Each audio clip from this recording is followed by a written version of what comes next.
D'abord, pourquoi nous avons décidé de célébrer le 20 mars cette année? Parce que c'est une année charnière pour le réseau francophone pour l'égalité femmes-hommes que je coordonne pour le compte de tous les pays membres de la francophonie. À l'époque, on avait pensé qu'il nous manquait des structures, des mécanismes pour pouvoir évaluer, monitorer la question des droits des femmes et des filles dans le contexte de la communauté francophone.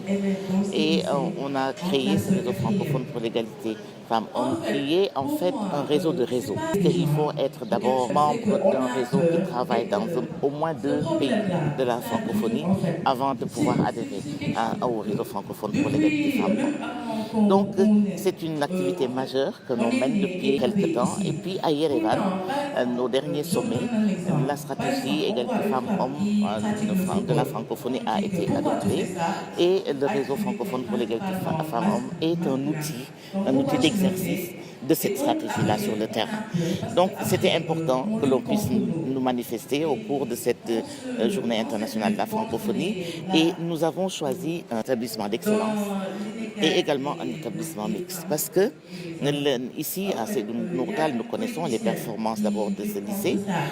Ensuite nous sommes présents dans ce lycée parce qu'on y assure un cours sur les droits de l'homme, les droits humains, la question des différentes conventions des Nations Unies sur les femmes et les filles en zone de paix comme en zone de conflit, en particulier la résolution 1325 et toutes celles qui ont été adoptées après 2000, donc celle-là.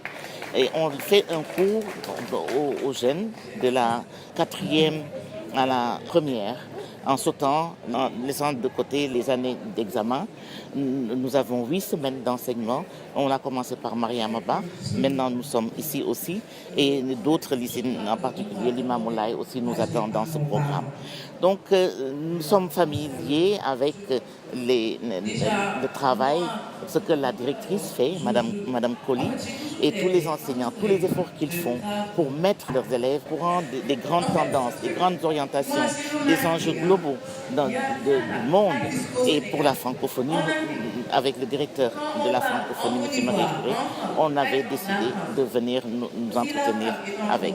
Cette année, le thème est un thème extraordinaire. On a été apostrophé par la secrétaire générale, la nouvelle secrétaire générale, qui dit qu'on peut dire, on peut être brillant dans les langues, on peut être brillant en sciences, on peut être brillant dans les techniques, en sciences et technologies, on peut être brillant dans la recherche et on peut faire l'effort de faire tout cela en français.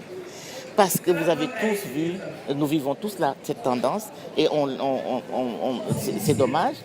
Les gens pensent qu'ils ne sont intéressants ou on ne les écoute que s'ils mettent du franglais dans leur texte ou dans leur discours. Et c'est bien dommage pour la langue française qui est belle, qui doit pouvoir être exprimée correctement. Et nous avons décidé de venir donc discuter avec les jeunes qui sont... Et puis ça, c'est de la 6e à la terminale, pour leur parler de ce que le français peut leur apporter comme valeur, c'est certain, mais comme confirmation de ce qu'ils sont déjà. Ce sont des francophones qui n'ont pas à avoir honte de ce qu'ils sont. Ils doivent faire l'effort d'exprimer correctement ce qu'ils veulent exprimer et dans la langue française. C'est un thème qui est tout à fait dans le domaine d'intervention de la francophonie, puisque la francophonie milite depuis toujours pour l'égalité des droits entre les hommes et les femmes, qui est quand même l'une des conditions du développement. Voilà, pour qu'on puisse avoir un développement durable, il faut que toutes les composantes de la population puissent participer, y compris les femmes. Et pour cela, il faut qu'en tout cas, les droits fondamentaux soient respectés et promus au sein des États et au sein de la communauté francophone en général. En France, s'il vous plaît, c'est un thème qu'a choisi l'OIF, la secrétaire générale de la francophonie. Évidemment, ce thème-là, on peut l'entendre de plusieurs manières. En français, s'il vous plaît, c'est une sorte d'invite, d'exhortation à employer la langue française là où on doit l'employer. Voilà. Parce qu'il arrive parfois que peut-être dans certaines enseignes internationales, certains francophones parlent anglais au lieu de parler français alors que rien ne les oblige. Ça peut être aussi une invite à faire vivre le français sur Internet, dans les réseaux sociaux, au niveau du monde économique, au niveau de la science. Voilà. Donc on peut le comprendre de plusieurs manières et c'est ça qui fait sa richesse. C'est ça vraiment ce qu'on appelle la francophonie de terrain. C'est-à-dire que tous ceux qui essaient de promouvoir la francophonie puissent créer des clubs, des associations, parce que c'est eux qui, au quotidien, font vivre la francophonie. Les anciens peuvent intervenir, mais c'est eux, au quotidien, par le travail qu'ils font, qui font vivre la francophonie. Donc ce sont ces gens-là qu'il faut appuyer.